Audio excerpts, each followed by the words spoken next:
Champagne Park district has a neat little prairie around it at the moment. It's rather wonderful to see it in town. Most people haven't seen it for this sort of vegetation for many generations, and it's a wonder to see it there. Not everyone approves of it. Its flowers are smaller, its inflorescences are different. The plants that are there are diplomats. They're not tall and falling over. They're modest height, and they're expressing themselves very well. There are probably about 20 different species. I at least counted 15 that are in flower at the moment, and there's a number that probably aren't in flower at the moment. Some have finished flowering. Right now you're looking at mountain mint with you're looking out on a road where people can see this as they go by, and often prairie is relegated to the boondocks. This is a rattlesnake master, and the flowers are very, very small. You almost need a little lens to see them.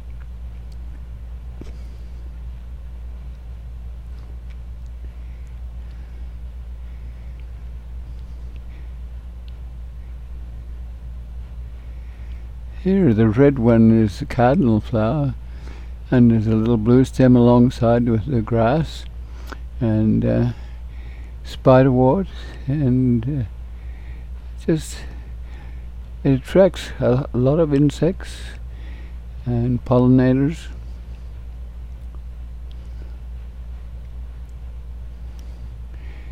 So again, cardinal in the background, but you get an idea that the prairie is related, the plants are related to each other. Sometimes they very much are related with biochemicals and whatnot that interact. So one plant is dependent on another. This is a baptisia. It's a legume. It doesn't have its pods on it at the moment. It's probably a little immature to have pods, but it's attractive to a lot of animals because it is nutritious.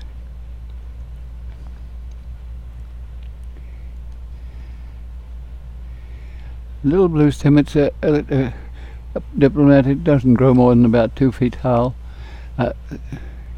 In front of it is a spiderwort. The spiderwort doesn't flower after noon. It's a morning plant.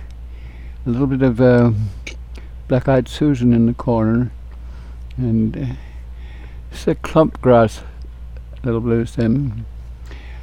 A piece of Liatris. It's a tall plant, and in mass, if you have thousands of these plants, they look very interesting, but independently they're also interesting.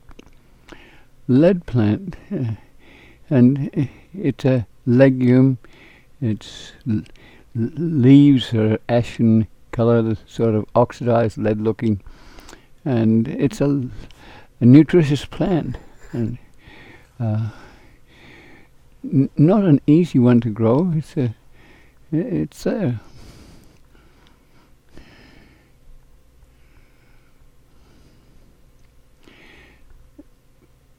purple coneflower, but it's a native purple coneflower, and the petals are kind of wimpy, and you have to understand it and stand it beautifully.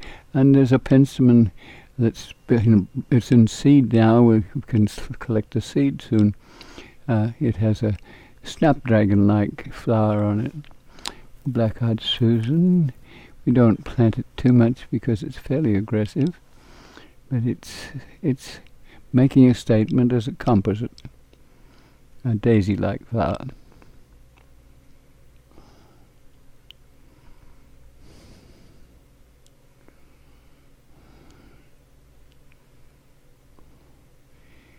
Now we're back to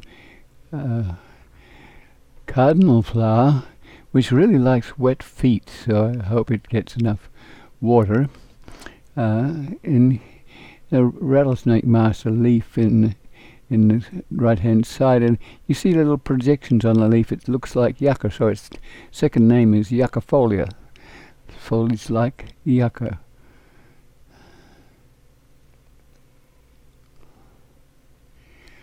Mountain mint, it's a mint, so it's aromatic, and it's blooming in a very friendly manner, with insects on it, and you can see them floating through.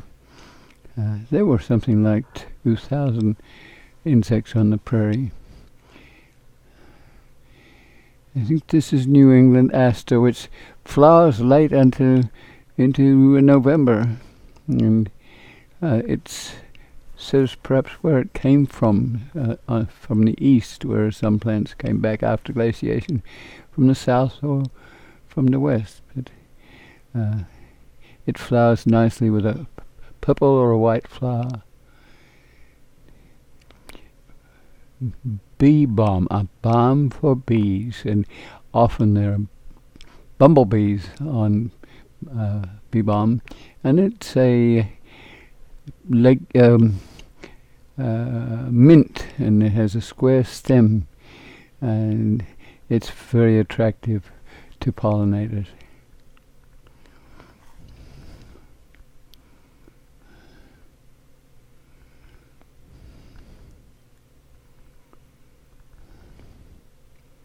You see the cars going by on the road. They can see this, and you can get an idea in the distance what it's like.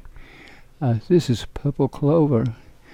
It's been flowering. It's would have been a little more purple than that. It's getting to be at the end of its inflorescence, and it's right near another legume, Baptisia.